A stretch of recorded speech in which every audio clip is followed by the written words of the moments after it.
Good afternoon. I'm Brian Reagan. This is Tyler Kelly.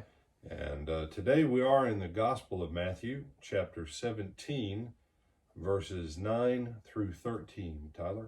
And as they were coming down the mountain, Jesus ordered them, "Tell no one about the vision until after the Son of Man has been raised from the dead." The disciples asked him, "Why then do the scribes say that Elijah must come first?"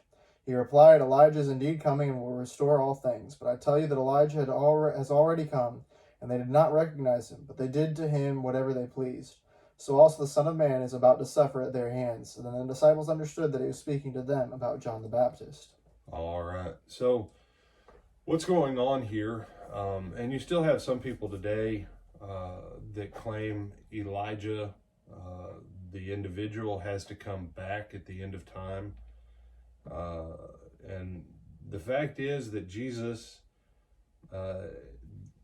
the apostles ask him a question that originates in Malachi chapter 4, where God says that Elijah will come and turn the hearts of the fathers and the children. Otherwise, he will come and smite the earth with a curse in preparation for Messiah. And so in them seeing Elijah and in them seeing Moses, they're like, well, if you're, then what about? And so they just ask him the question.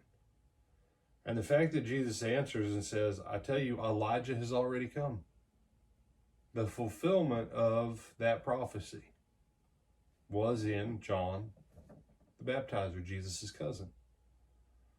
Some people use this to say, oh, that's reincarnation. No, God didn't put the spirit of Elijah back into another body to have him born as John. No. Jesus is called the Son of David. It doesn't mean that, that he's David reincarnate. No. In Hebrew, if I were to say, Tyler, you have the spirit of Mussolini. Now Tyler's going, what? Why would you say I have the spirit of Mussolini? Well, I don't know. Maybe he likes Italian food. I don't know. But if I said that, you wouldn't look at me and go, do you really think that he's Mussolini reincarnate? No. But maybe I think that he's a fascist looking for an opportunity to take over a country and run it really poorly.